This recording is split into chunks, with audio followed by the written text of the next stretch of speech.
May 6, 1945, 06:47 hours, Plzeň, Czechoslovakia. 7-year-old Jana Novak pressed her face against the cracked window of her family's apartment, watching smoke rise from the railway station 2 streets away. The Germans had been burning documents for 3 days, destroying evidence of 6 years of occupation that had stripped Czechoslovakia of everything except memories of what life had been before the swastika flags appeared in 1939. Her mother stood behind her, one hand resting on Jana's shoulder, the other holding her infant brother, who hadn't stopped crying from hunger in 2 days. The apartment smelled of damp plaster and the acrid smoke that drifted through broken windows. The building across the street had collapsed during an air raid in March, and nobody had cleared the rubble because there was no equipment, no workers, no authority left to organize such things. Plzeň had existed in a strange twilight for weeks, abandoned by German forces too depleted to hold the city, but not yet reached by the Soviet armies everyone knew were coming from the east. Outside, the sound of engines grew louder. Jana tensed, recognizing the distinctive rumble of tracked vehicles that meant tanks, which meant soldiers, which meant danger. Her mother pulled her back from the window instinctively, the reflex of 6 years spent teaching children to hide from uniforms and avoid attention from anyone carrying weapons. But these engines sounded different, heavier, more numerous, and coming from the west rather than the east, where Soviet forces were supposed to be advancing. Jana climbed onto a chair, despite her mother's whispered protests, and looked down at the street below. American tanks rolled past their building, Shermans painted olive drab with white stars on their turrets, moving with mechanical precision through streets that had seen nothing but German military vehicles for 6 years. The sight made no sense. Everyone knew the Soviets were liberating Czechoslovakia from the east. The Americans were supposed to be in Germany, not here in Plzeň, not rolling through streets still decorated with German signs and Nazi administrative notices that nobody had dared to remove. Jana watched soldiers dismount from the tanks, carrying rifles but moving without the harsh aggression she associated with German troops. One of them looked up at her window and waved. Actually waved, as if she were a person worth acknowledging rather than something to be ignored or threatened. She froze, uncertain how to respond to a gesture that violated everything she'd learned about surviving military occupation. Her mother whispered a prayer in Czech, words Jana recognized from church services held in secret because the Germans had restricted religious gatherings. The prayer thanked God for deliverance, though from Jana's perspective on the chair by the window, deliverance looked like foreign soldiers in a city that had learned to fear anyone wearing a uniform. A city learning to hope. Plzeň, in May 1945, was a city that had forgotten how to trust good news. 6 years of occupation had conditioned the population to expect only worsening circumstances, to treat every change as another form of deprivation, to assume that survival required constant vigilance against authorities who viewed Czech civilians as resources to be exploited rather than people to be protected. The city's population of 114,000 had been reduced to approximately 98,000 through deportations, executions, disease, and starvation. The Škoda Works, Plzeň's massive industrial complex that had made the city valuable to German occupation authorities, had been bombed repeatedly by Allied aircraft trying to disrupt weapons production. The raids had killed Czech workers along with German supervisors, destroyed residential neighborhoods along with factory buildings, and created a landscape of rubble that nobody had the resources to clear. Food supplies had collapsed completely in the final months of occupation. The Germans had requisitioned everything edible to feed their retreating armies, leaving Czech civilians to survive on whatever could be scavenged or hidden from increasingly desperate searches. The official ration for Czech civilians in early 1945 provided approximately 900 calories daily, less than half what humans needed to maintain basic health. In practice, even those inadequate rations often didn't arrive, diverted to German military use, or simply abandoned as logistics networks broke down under the strain of military collapse. Children suffered most visibly from systematic starvation. Schools reported that more than 60% of students showed signs of severe malnutrition by April 1945. Stunted growth, swollen bellies, skin conditions resulting from vitamin deficiencies, and the vacant expressions of young people whose bodies were consuming themselves to maintain basic functions. Teachers watched children faint from hunger during lessons, watched them grow weaker each week, watched them disappear when illness that would have been minor under normal circumstances became fatal when bodies lacked the strength to fight infection.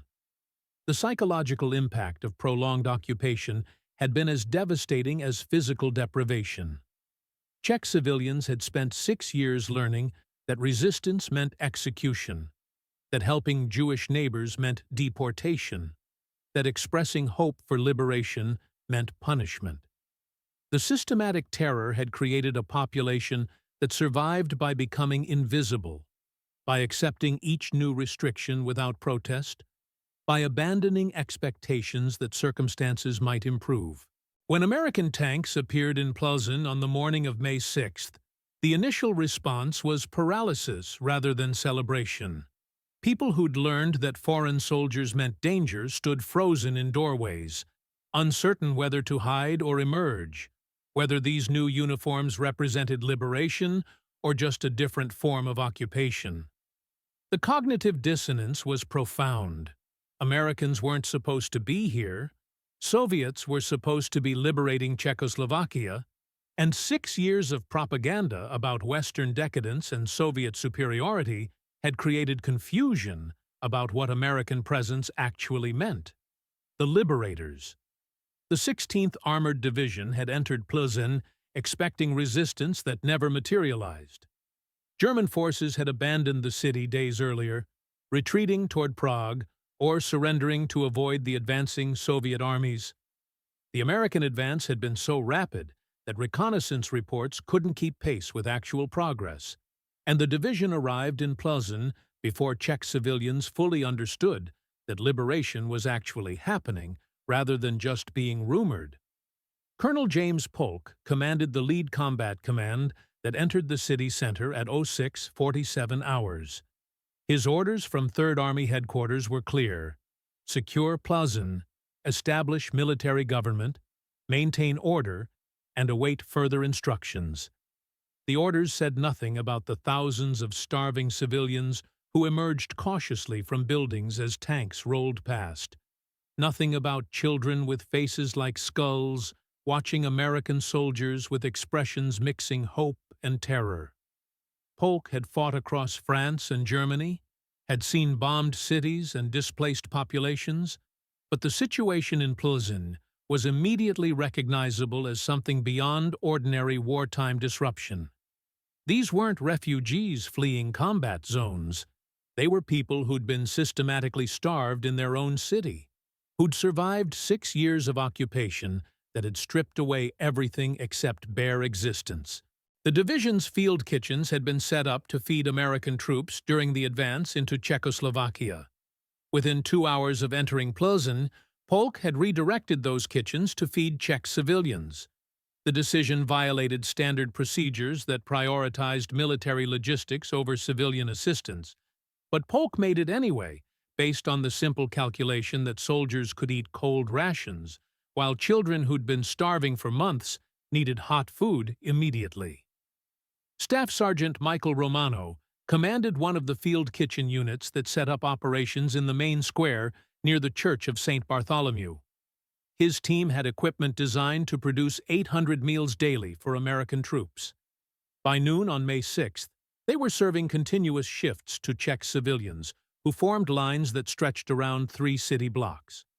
Romano's unit prepared soup using powdered mix and canned vegetables, supplemented with bread from division stores and occasional treats like chocolate bars that soldiers contributed from their personal rations. The scene developed its own rhythm that Romano would remember 50 years later with absolute clarity. Czech women arrived with whatever containers they could find: dented pots, ceramic bowls, even folded paper that wouldn't hold liquid but showed desperation to carry food home to family members too weak to stand in lines. Children stared at the portions they received as if uncertain the food was real. Old men wept openly while eating soup that provided the first substantial nutrition they'd experienced in months.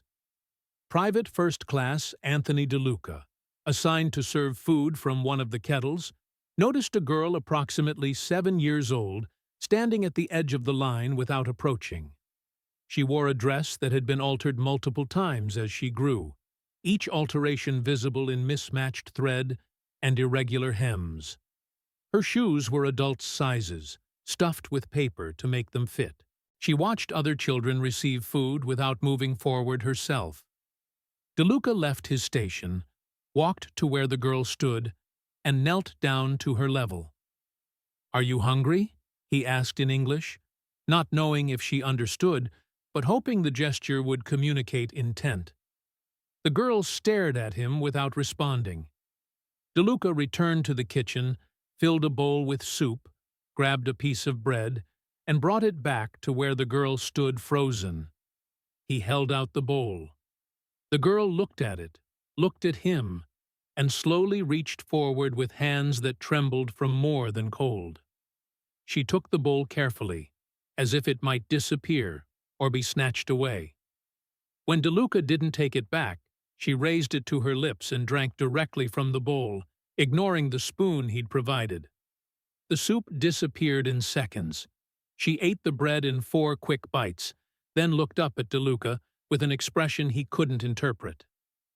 "More?" he asked, gesturing toward the kitchen. The girl nodded. DeLuca refilled her bowl twice more, watching her consume food with an intensity that suggested she'd forgotten what satiation felt like. When she finally stopped eating, he offered her a chocolate bar from his pocket, part of his daily ration that suddenly seemed less important than feeding a child who probably hadn't tasted chocolate in years.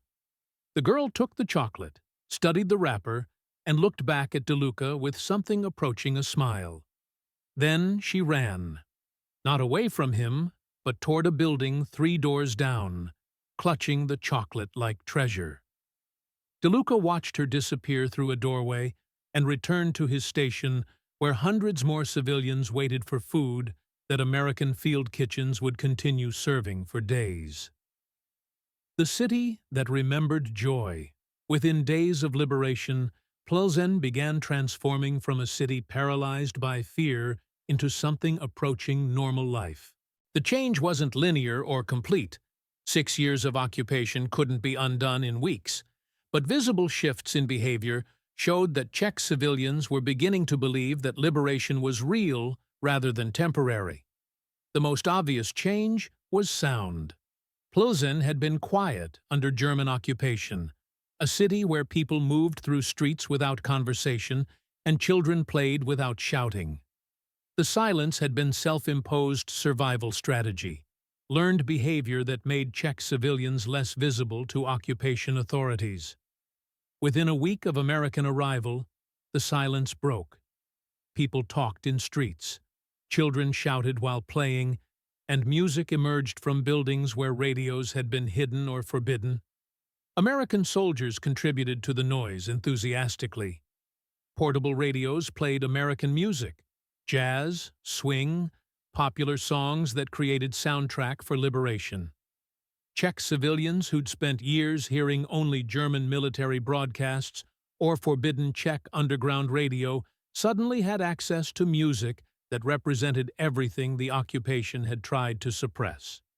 The sound of Glenn Miller drifting through Plzeň's streets became symbol of freedom, more powerful than any official declaration. Corporal Robert Hayes from Brooklyn brought his trumpet to Plzeň and played impromptu concerts in the main square during evening hours when field kitchens had finished serving meals. Czech civilians gathered to listen, creating audiences of hundreds who stood silently while Hayes played jazz standards he'd learned before the war. The concerts evolved into collaborative performances as Czech musicians emerged with instruments they'd hidden during occupation: violins, accordions, even a battered piano that soldiers helped move from a damaged building to the square.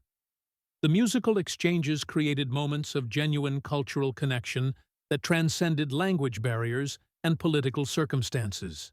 American soldiers who couldn't speak Czech and Czech civilians who couldn't speak English found common ground in music that both groups understood.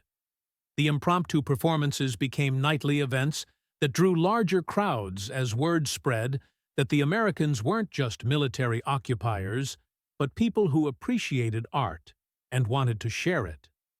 Jana Novak attended these concerts with her mother, standing at the edge of the crowd and listening to music she'd never heard before. The trumpet sounded like nothing in her experience. Bold, brassy, celebrating emotions that she'd forgotten existed during 6 years when survival had been the only acceptable goal. Her mother cried during the performances, though Jana wasn't sure if the tears represented joy or grief, or some mixture of both. On the evening of May 12th, Corporal Hayes noticed Jana standing at the crowd's edge and gestured for her to come forward. She approached hesitantly, still uncertain about interacting with soldiers even when they'd proven friendly. Hayes knelt down, offered her his trumpet, and pantomimed blowing into it. Jana took the instrument carefully, put her lips to the mouthpiece as Hayes demonstrated, and blew. The sound that emerged was more squawk than music, but Hayes laughed and applauded. Other soldiers joined the applause. Czech civilians smiled, and Jana felt something she hadn't experienced since before the war: the simple joy of playing without fear. The gifts that bridged worlds. American soldiers distributed more than food and medicine during the weeks after liberation.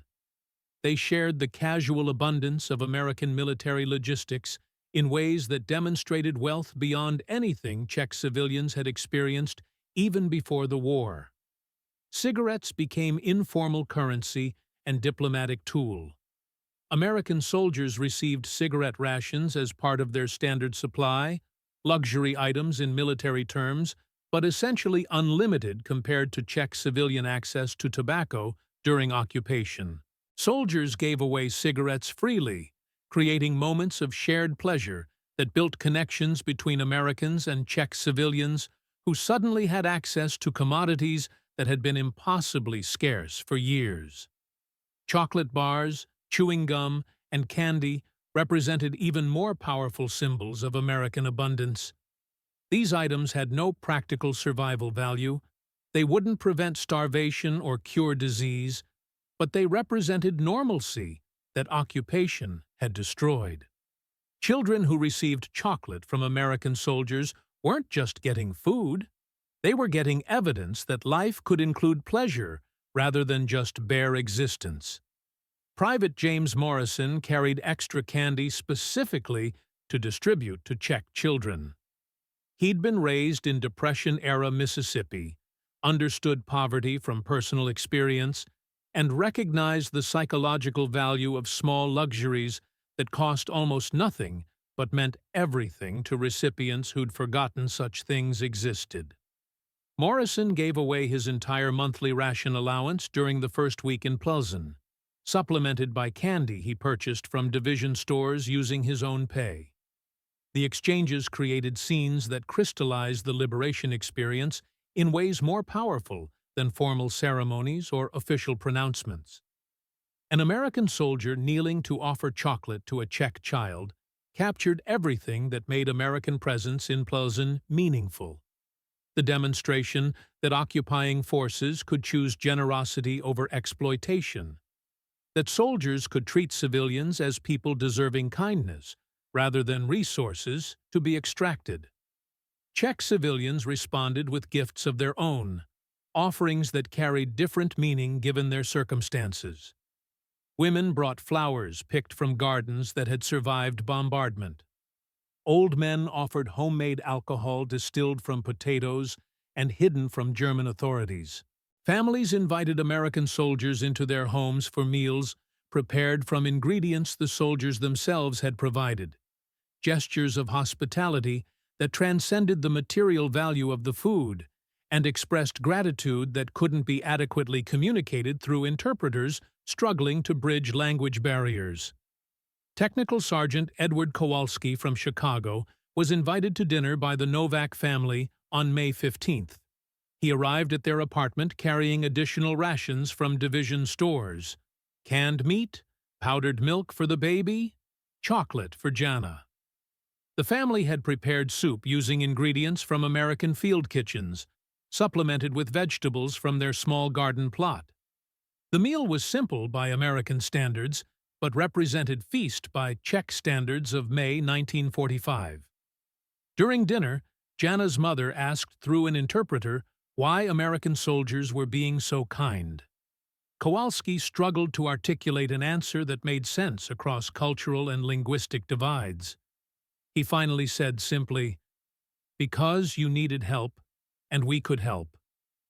The explanation seemed inadequate.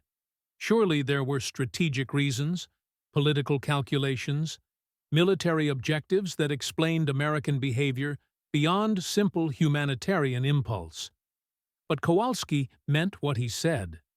American soldiers in Plzeň weren't following detailed orders about civilian assistance or implementing calculated strategy for winning Czech support.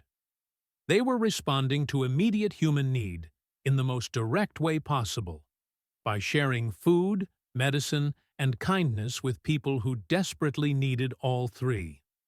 The strategic implications would be analyzed later by historians and political scientists. In May 1945, the calculation was simpler. Children were hungry, soldiers had food, and decent people fed hungry children when they could. The moment that defined everything, May 20th, 1945. 14:30 hours. Main Square, Plzeň. The 16th Armored Division received orders to move out the following morning, heading east toward Prague, where American forces would meet Soviet units advancing from the opposite direction. The war in Europe had been over for 2 weeks, but military necessity required positioning forces according to agreements reached between Allied governments about occupation zones and post-war boundaries. Word spread through Plzeň that the Americans were leaving. The announcement created response that division officers hadn't anticipated. Thousands of Czech civilians gathered in the main square, where field kitchens had operated continuously for 2 weeks, where evening concerts had created nightly celebrations, where liberation had transformed from abstract concept into daily reality of American soldiers sharing food and friendship. Colonel Polk hadn't planned a formal farewell ceremony. His orders were straightforward: break camp, load vehicles, move to assigned positions. But the crowd that assembled in the square made formal ceremonies unnecessary. Czech civilians came carrying whatever they could offer as farewell gifts: flowers, handmade Czech flags, photographs, small crafts that represented hours of work by people who had almost nothing to give but wanted to express gratitude anyway. Jana Novak stood with her mother at the edge of the crowd, holding her infant brother, who'd gained enough weight in 2 weeks that his crying had stopped. She'd brought a drawing she'd made, a picture of American tank with a star, surrounded by stick-figure children. The drawing wasn't sophisticated, but it represented everything she could offer to soldiers who'd given her family food, enough that hunger had stopped being the constant background condition of existence. She pushed through the crowd until she reached where Corporal Hayes stood next to his jeep, packing equipment for the move to Prague. Hayes saw her approaching and knelt down, a gesture he'd made repeatedly during 2 weeks of interacting with Czech children. Jana held out the drawing without speaking, uncertain if words would come, even if Hayes could understand Czech. Hayes took the drawing, studied it carefully, and looked back at Jana with an expression she recognized as the same thing she was feeling. The intersection of joy and sadness that came from connection that had to end. He pulled a photograph from his pocket, showed it to Jana. A picture of his own daughter, approximately Jana's age, smiling in front of a house in Brooklyn that looked impossibly large and undamaged. "My daughter," Hayes said in English. "Her name is Dorothy." He pointed to Jana. "You remind me of her." Jana didn't understand the words, but she understood the gesture. American soldiers weren't just military personnel following orders. They were fathers and sons and brothers who missed their own families and extended kindness to Czech children, partly because those children reminded them of daughters and sisters at home. The moment stretched out, holding within it everything that had happened during 2 weeks that had transformed Plzeň from occupied city to liberated population. Then Hayes stood, saluted Jana with the same formal military courtesy he'd show a superior officer, and climbed into his jeep as the convoy prepared to depart. The departure took 2 hours as American vehicles rolled through streets lined with Czech civilians waving, crying, shouting thanks in Czech that American soldiers couldn't understand but recognized anyway. Children ran after trucks until parents called them back. Old men who'd survived 6 years of occupation stood with tears running down their faces, watching Americans leave and hoping desperately that the Soviets arriving from the east would prove equally benevolent. Jana stood with her mother, watching vehicles disappear toward Prague, knowing that Americans had given her family something more valuable than food or medicine. They'd demonstrated that occupation forces could choose kindness, that soldiers could treat civilians with dignity, that liberation could mean actual freedom rather than just replacement of one controlling authority with another. The square emptied slowly as the last vehicles departed. Field kitchens had been dismantled, equipment loaded, and American presence reduced to memories and physical evidence, discarded ration tins, cigarette butts, and the lingering knowledge that 2 weeks had been enough to transform a city's understanding of what liberation could mean.